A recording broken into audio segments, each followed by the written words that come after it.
everybody. My name is Diana Register, and I'm running for Caldwell City Council seat number 3. And I wanted to make a video to kind of expand on the post that I just made about the Darigold fire.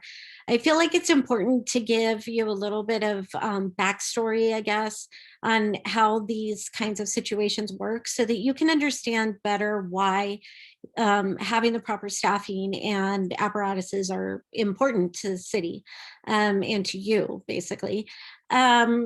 So yesterday there was a fire at Darigold, and anytime that the fire department is dispatched to something, their dispatcher has a protocol, so to speak, of who to send. They have a list of apparatuses that they know need to go to assist at the fire.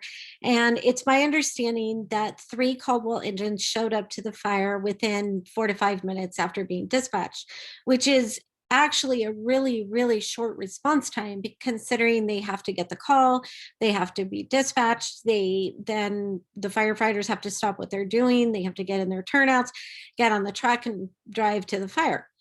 So Caldwell Fire gets there, they start attacking the fire, they assess it, they figure out what they're going to do, and they start doing whatever it is that they need to do.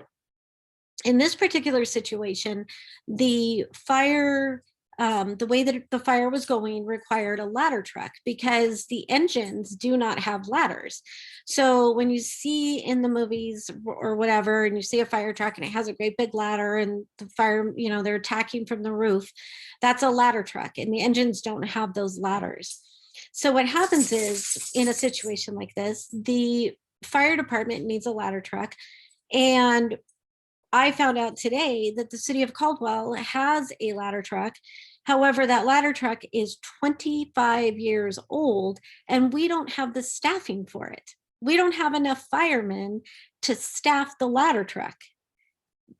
That's a problem. That's a problem for you. It's a problem for me. And it was a problem during this fire because when they don't have what they need, then they have to rely on a neighboring city to send over whatever it is that they need. And in this case, it was a ladder truck.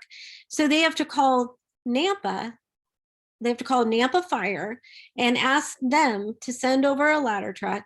So now you have Nampa Fire, who has to stop whatever they're doing, get into their turnouts, get on their ladder truck and drive to Caldwell. And 20 minutes later, we finally have a ladder truck.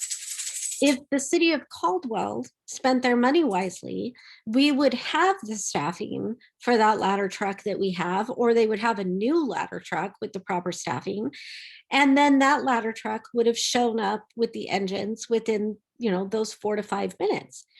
So this poses the question, I guess, is where's the money? Where's the money? Because we live in a community where we're paying some of the highest property taxes in the state, and your property taxes go to pay for city services, emergency services. So where's the money? So I've been looking into that. And as it turns out, the city of Caldwell has a massive savings account that sits there for emergencies, basically. So the current recommendation on those savings accounts for cities is to have something around 33% in the worst economic time. Okay, so 33% being the max in the savings account, whatever the city's expenses are in case they run into an emergency. City of Caldwell has 98% in their savings account. So what are we doing with that extra 65%? Nothing. We're not doing anything. We're not staffing the fire department. We're not staffing the police department.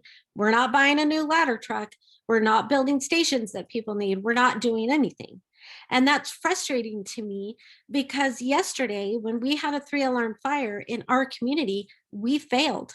We failed. We didn't have the services that we needed to fight that fire. And we had to call Nampa to come over here and let us use theirs. It's a big problem. Now, I know that the current city council will tell you that there's a plan in place for that 65% of the money, yet we have not seen the plan, nor do we have anything that's signed by the mayor. We don't have anything that's signed by the city council. We don't have anything. We don't have anything except 98% of our city expenses sitting in a savings account in case we have an emergency. And guess what? Yesterday, we had an emergency. The city failed you. The city failed miserably because they don't give our firefighters, our police officers, and our city services what they need. That frustrates me. So if you want to change that, use your vote on November 2nd, elect a city council that's going to go in, make the changes that we need for the growth that's coming to this city, because whether we like it or not, growth is coming and we need to be prepared. And right now, we are not.